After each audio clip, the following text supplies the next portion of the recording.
I asked you guys if 2021 was a good year for racing games, and the answer was a pretty obvious no. But has 2021 really been that bad of a year for racing games? To find out the answer to that question, I have decided to look back at every notable racing game that released last year. Keep in mind that I have not played all of the racing games I'll talk about in this video, so don't take this as a review and more of a commentary on last year in terms of racing games. So which racing game had the pleasure of kicking this year off? I'm sure it's something great that didn't just exist to follow along with popular trends at the time, only to be forgotten weeks later because it released exclusively for one platform that no one owns and doesn't look interchangeable with other popular games kids are playing nowadays.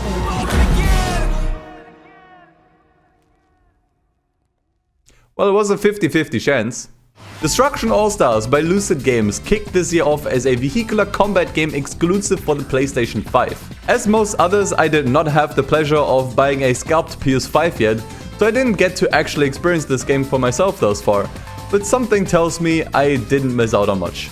Am I the only one who gets turned off immediately when I see a new game trying to replicate this plasticky, comic 3D Fortnite look? I don't know, to me this always screams lack of creativity, like, hey, let's just do what the popular kids are doing nowadays with adding only the bare minimum to differentiate ourselves from the crowd. Seriously, so many games these days look exactly the same, which is to be expected with the amount of games coming out nowadays, which makes it harder to create something truly unique. But when a game that looks like this comes out, I can't help but think, nah, I've had enough victory royales for a lifetime, I'm good. Looking beyond the interchangeable art style though, what we can find here is essentially a PvP Carmageddon Fortnite bastard child. You shoot people with your car, if your car gets destroyed, you shoot people on foot until you become roadkill. In all fairness, the concept doesn't sound particularly bad, and from what I have gathered, the game can be quite enjoyable, but on the flip side, it sounds like Fortnite with armored cars minus the building. In conclusion, it is very easy to see why this game failed so spectacularly. Kids don't see enough reason to switch from Fortnite, parents think it is Fortnite, and everyone else probably doesn't even own a PlayStation 5 to play it in the first place. It's quite impressive that not even being free to play can save you as a game, but then again, time is just as much a resource as money, and if something doesn't seem worth our time, we choose to simply not interact with it, even if it's free. As such, Destruction All-Stars will remain as one of those weird free launch exclusives for a console that I'd have to sell both my kidneys for. Well, that was quite a start. Let's see what's next.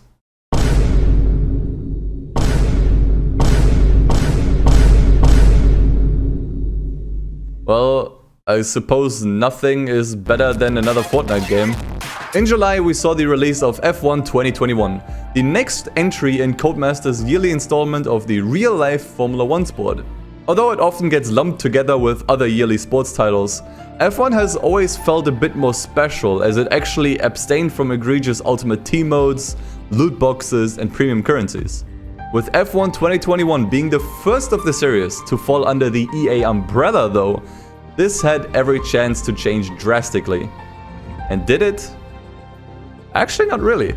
F1 2021 in many aspects is simply an expanded version of F1 2020, which was an expanded version of F1 2019, which was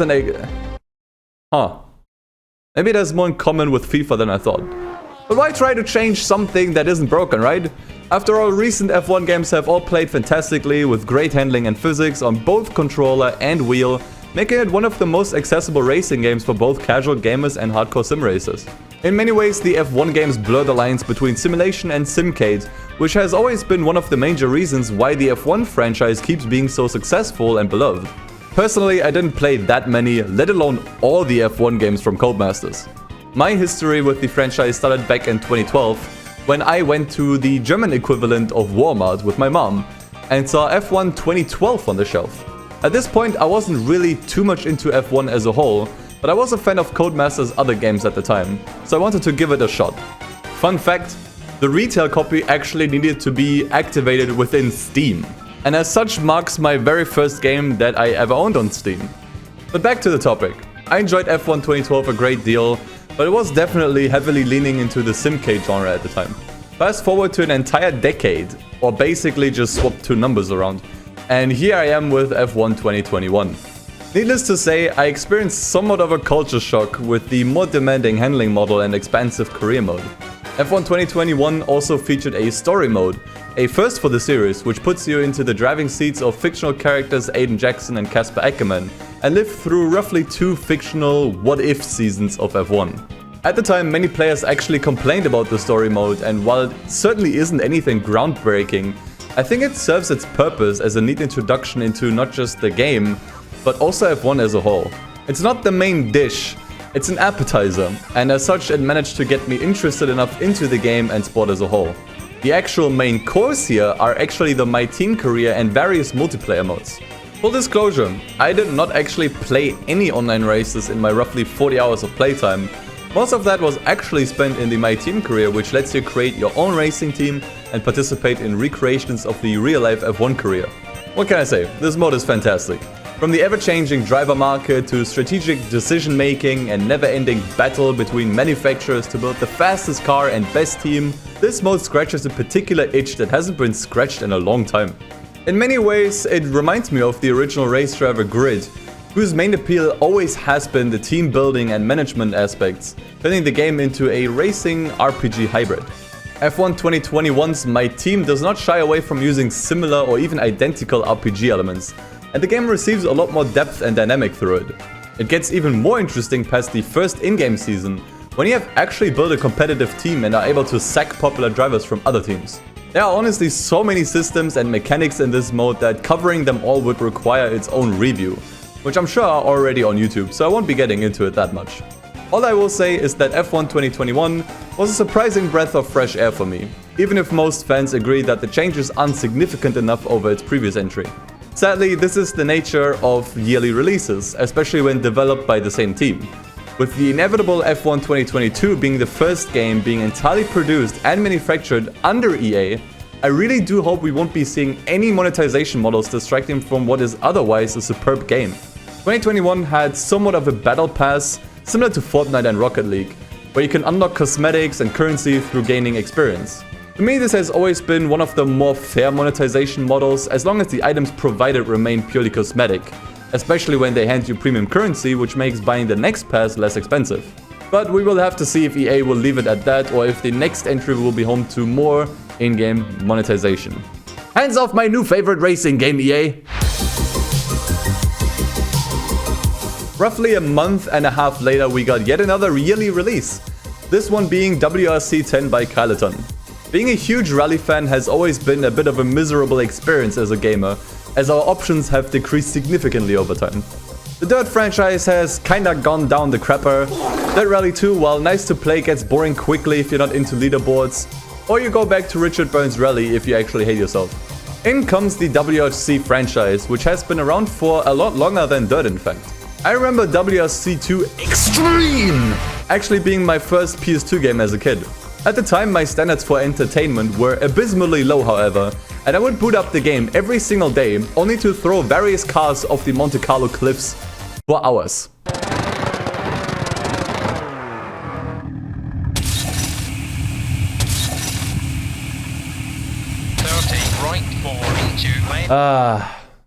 Gaming was so much easier back then. Nonetheless, despite this being my first PS2 game, WRC as a franchise hasn't really interested me since then, and looking at how most of the games performed makes me think I didn't really miss out on much. But everything changed when WRC 8 released, which basically flipped the entire franchise on its head by massively improving on pretty much everything that sucked about previous WRC games. And that has been my second entry point for the series when I got it for cheap in a bundle. I should preface everything from here on out by saying that I play these games with a controller. Listen, I tried playing Dirt Rally 2 with the wheel. I never usually play with the wheel. I don't even have a driver's license. How am I supposed to control a lightweight car with 500 horsepower on uneven surfaces and not suffer severe wrist injuries by desperately trying to save me and my co-driver from inevitably dying in a horrible car accident? Anyways, WRC 8 plays good on controller. Those who play religiously on a wheel and go for a more sim approach actually swear by WRC having a more realistic handling model than Dirt Rally, particularly on asphalt surfaces. But personally, I just feel that Dirt Rally still overall has a more satisfying driving feel than WRC. That's not to say WRC doesn't play well, quite the opposite actually. The handling feels decent enough on standard settings, and can feel satisfying when narrowly dodging obstacles. Overall, WRC 8 actually managed to entertain me more than Dirt Rally 2 through its more interesting environments and its career mode being similar to the previously discussed My Team mode in F1. So how does WRC 10 fare, now being the latest one in the series and tons of improvements on its back? Well, actually, it's pretty much the same game. The historical rally mode is new and is a separate set of events you can tackle, which takes you through the actual real-life history of rally as a sort of immortal fictional driver. But outside of that, you're hard-pressed to find many more additions outside of a handful of cars and tracks. I don't doubt the handling and physics have been tweaked slightly in specific areas, and small improvements have been made that are hard to even notice. But when even the UI looks literally the exact same way as your now 2-year-old game, why is this full price again?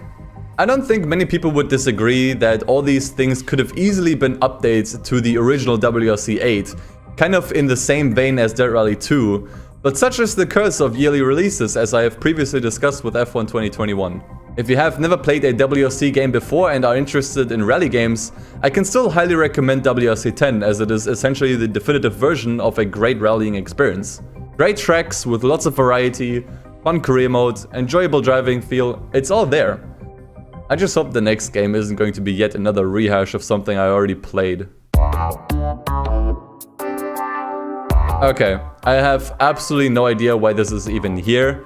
I'm basing this video entirely off of Wikipedia's actual list of racing video games, and I'm not sure why a game called Bus Simulator 21 made it onto a list of racing games, when even the title of the game makes it pretty obvious that there's no actual racing involved. It's here, so may as well take a look. Yup, you're a bus driver, alright? You pick up passengers, you drive a bus, and you follow road laws. Look, I don't mean to do the game dirty here. I'm sure there is more to it than that, but... and I just do not care. Moving on. So hold on. You're telling me that Bus Simulator made it onto the list of official racing games released in 2021, yet Hot Wheels Unleashed is entirely absent from it? Who made this list? Either way, in September we saw the light of a new Hot Wheels game with the subtitle Unleashed. This would be my first exposure to a Hot Wheels game, as I have not played any of the prior ones, although I heard good things about them. And good things about Unleashed I heard too, with it getting raving reviews and praise, IGN even giving it a 9. And after playing it for myself, I can safely say it's okay. My main issue with Hot Wheels Unleashed is just the utterly wasted potential. Well, yes, it is certainly nice to have small cars drive around crazy, over-the-top tracks in believable environments. Yet the driving model and physics just feel unpolished. I think a good way to show this is to simply look at gameplay of the game on YouTube. You are hard-pressed to find any footage where the player doesn't drift off into the outside wall half the time. This is hardly ever the player's fault. Most of the cars, especially in the early game, simply do not steer in sharp enough to make it through a lot of corners. And with the tracks becoming ever more complex over the course of the main campaign, your options are either to get lucky by getting your hands on one of the meta cars, or to turn on the difficulty. However, my main gripe with the game lies within something a lot more tangible. You see, a big selling point of Hot Wheels Unleashed was its track and livery creators, allowing you to build the Hot Wheels track of your wildest childhood dreams and design your very own special edition toy cars. One small issue though. You cannot share any of it. That's right, Hot Wheels Unleashed has to be the only game I have ever heard of that features tools to make user-created content without the actual ability to share any of it with the world. Okay, so quick intermission from the edit here.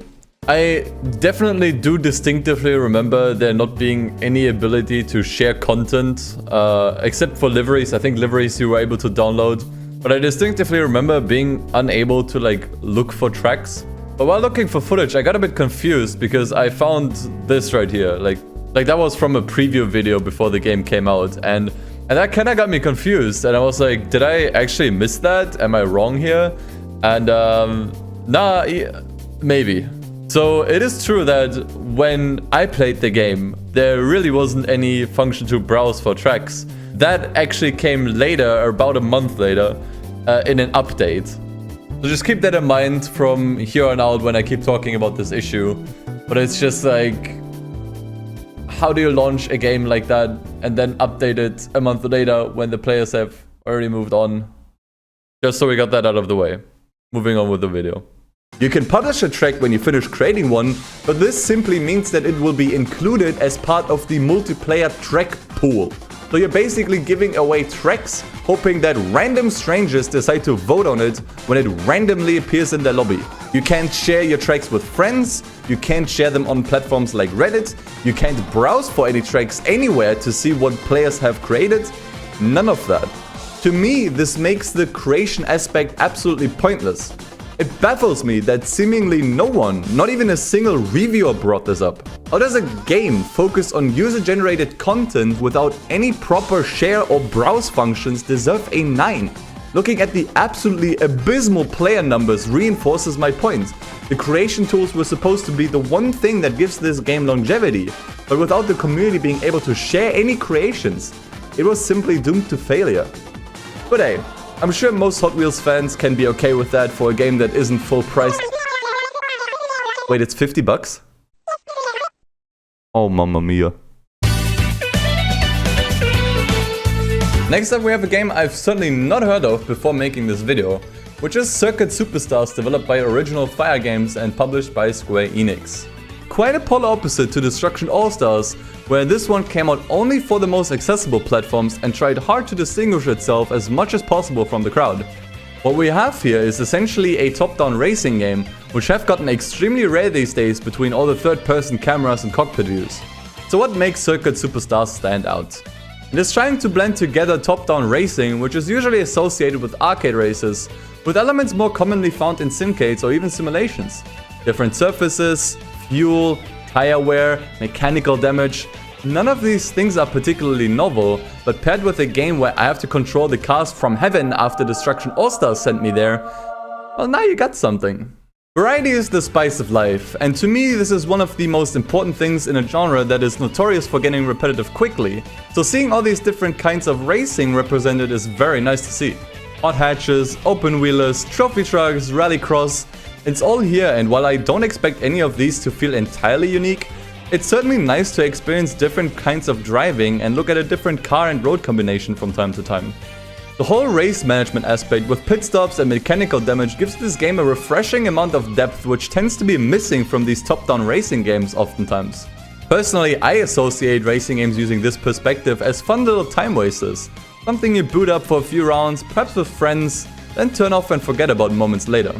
As such, it's nice to see a game going the extra mile to add just that little bit more to a genre that has always felt underrepresented.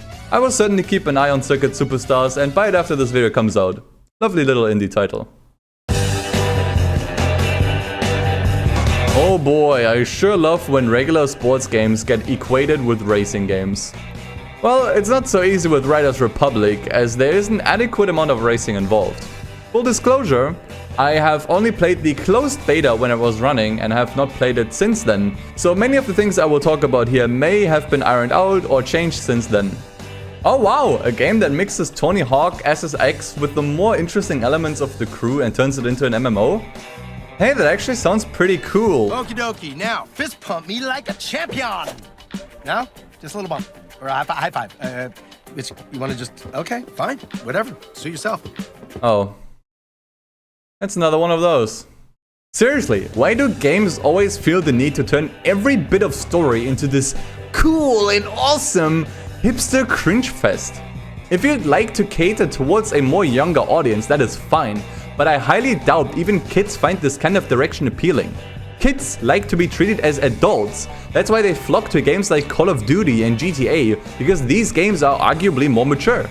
Treating the player like part of the cool vegan-only club only for cool kids is just so unappealing for everyone because it treats any kind of player like a dumb moron with low attention span. This has been the main turnoff for me, and the game really takes its sweet time to introduce you to all these extremely unlikable and frankly unbelievable characters and its silly, goofy, funny world.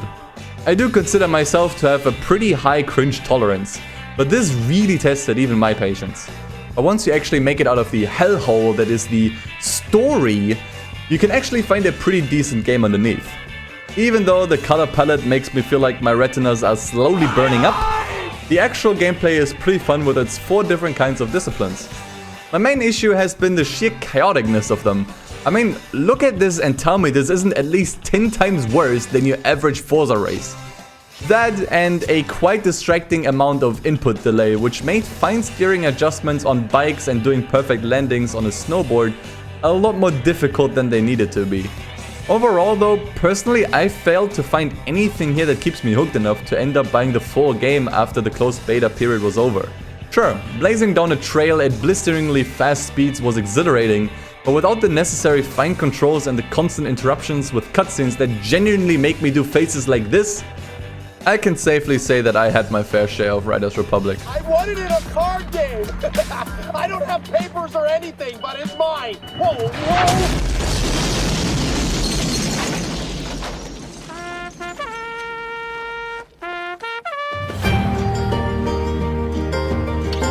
Oh boy, oh boy, oh boy. Saving the best for last, aren't we?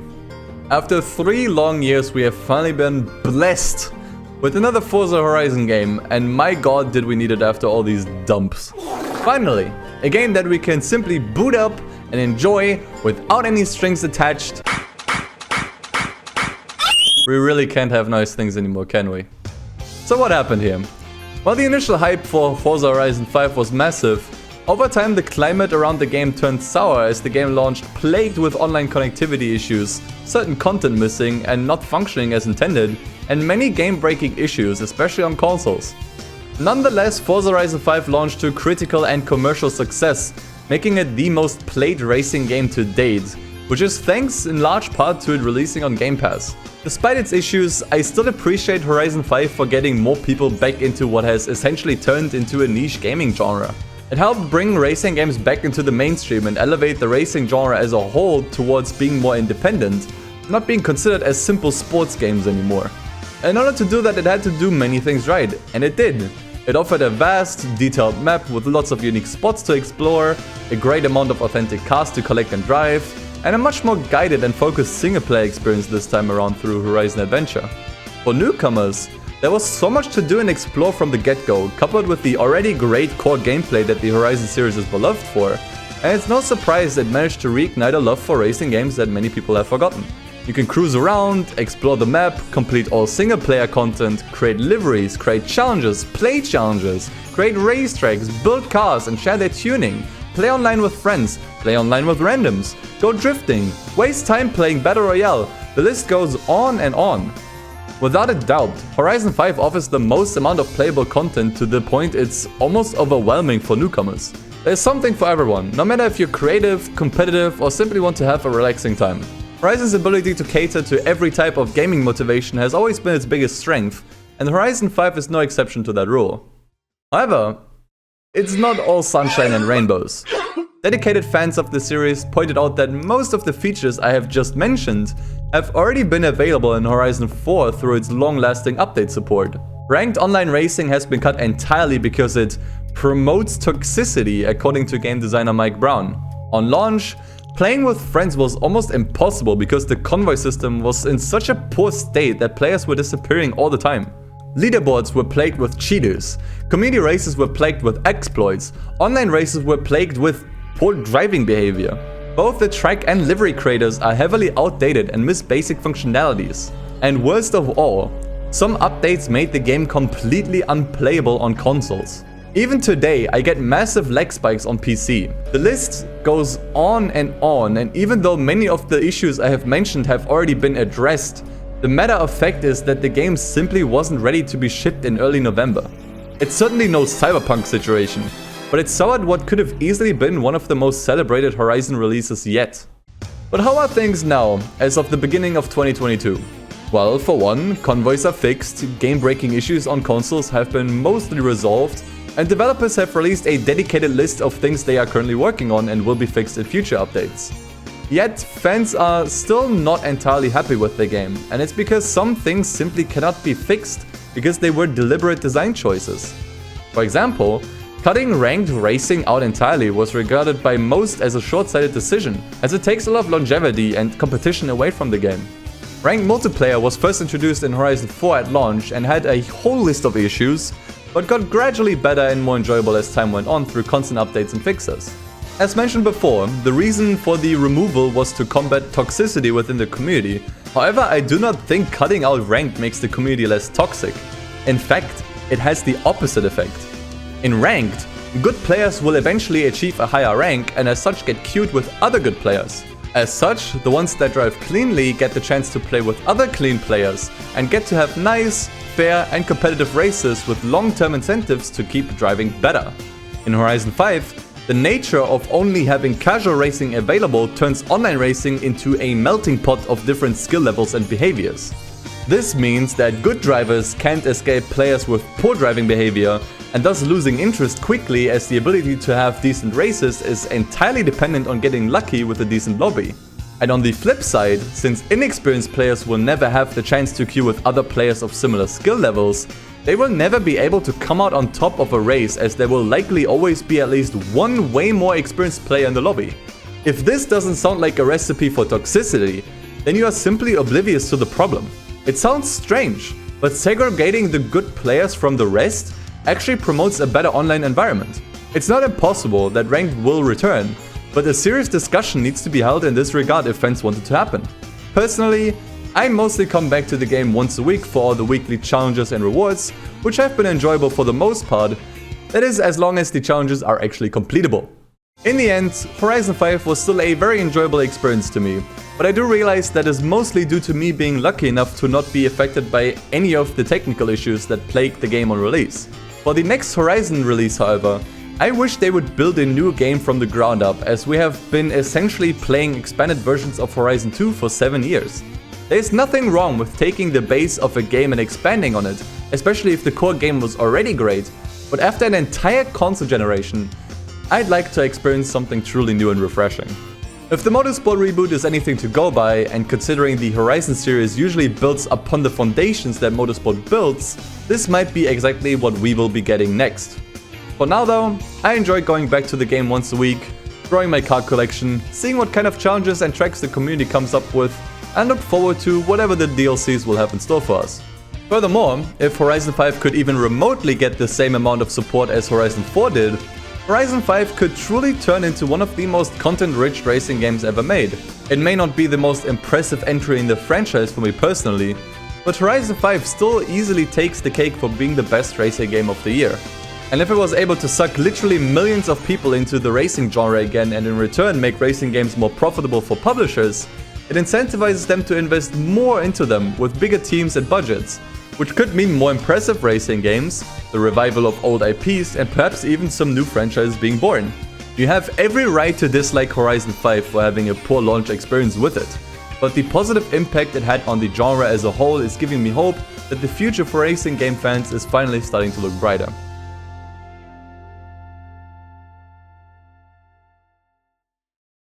And that about wraps it up for racing games in 2021.